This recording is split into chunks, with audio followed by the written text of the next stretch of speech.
पाकिस्तान में मौजूदा सरकार नवाज शरीफ की पार्टी पाकिस्तान मुस्लिम लीग की है। नवाज के सगे भाई शहबाज शरीफ पाकिस्तान के प्रधानमंत्री हैं, लेकिन नवाज शरीफ की ये ख्वाहिश आप देखिए कि पाकिस्तान के 3 बार प्रधानमंत्री रह चुके नवाज अब पाकिस्तान के अवैध कब्जे वाले कश्मीर के प्रधानमंत्री बनना चाहते हैं। आखिर क्या है नवाज शरीफ का पूरा पैतरा और पीओके को लेकर पाकिस्तान का सीक्रेट प्लान, समझिए इस रिपोर्ट से। 3 टुकड़ों में बट रहे पाकिस्तान में पूर्व प्रधानमंत्री और मौजूदा सरकार में साझीदार नवाज शरीफ का यह नया पैतरा है। इस पैतरे में नारेबाजी करती भीड़ सुनाई दे रही है। मियां नवाज शरीफ की समर्थक भीड़ पीओके में चुनाव के पहले 2 राउंड में बड़ी जीत का जश्न मना रही है। 2 राउंड के चुनाव में 23 सीटें, बाकी सीटों पर जीत का दावा। पीओके के प्रधानमंत्री बनने की ख्वाहिश नवाज शरीफ ने मुजफ्फराबाद की रैली में जाहिर की थी। इस रैली में मियां नवाज अपनी बेटी मरियम नवाज को भी साथ ले गए थे। रैली में नवाज शरीफ ने यह भी कहा था कि पीओके उनके पुश्तैनी घर जैसा है, उनके पुरखे यहीं के थे। लेकिन पीओके वाले सवाल उठा रहे हैं, जब उनकी साझेदारी वाली सरकार प्रदर्शनकारियों पर जुल्म ढा रही थी, तब नवाज शरीफ का ना तो कोई बयान आया, ना ही वो गोलीबारी में मारे गए लोगों के परिजनों से मिलने आए। तो सवाल है कि पीओके में बहुमत की सीटें कैसे जीत गए। पाकिस्तान अधिकृत कश्मीर में विधानसभा चुनावों के दूसरे चरण के नतीजे सामने आ गए हैं।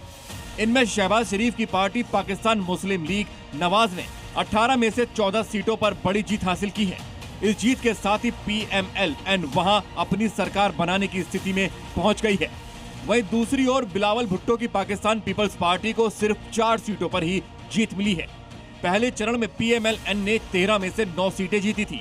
अब दूसरे चरण के बाद उसके पास कुल 23 सीटें हो गई हैं, जो बहुमत के लिए पर्याप्त हैं। लेकिन बिलावल भुट्टो की पार्टी PPP ने इस चुनाव में बड़े पैमाने पर धांधली के आरोप लगाए हैं। PPP का आरोप है कि जिस पार्टी का पीओके में इतना विरोध है, वो इतनी आसानी से चुनाव कैसे जीत सकती है।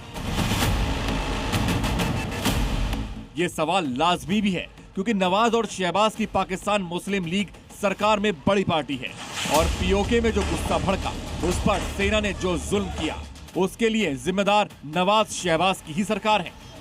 लेकिन प्रदर्शन के 2 महीनों में ही ना तो सरकार ने किसी प्रदर्शनकारी गुट से बातचीत की और ना ही शांतिपूर्ण तरीके से समाधान निकालने की कोशिश की। ऊपर से मुनीर ने सेना को ऑर्डर दे दिया फायरिंग का। 50 दिन के विरोध प्रदर्शन में 120 से ज्यादा लोग मारे गए। प्रदर्शनकारियों की मांग थी कि विधानसभा में 12 शरणार्थी सीटें हटाई जाएं। आरोप था कि इन्हीं सीटों के बल पर पाकिस्तानी सेना अपनी पसंद की सरकार बनाती है। लेकिन सरकार ने ये मांग उठाने वाले संगठन JAAC को आतंकवादी संगठन घोषित कर दिया।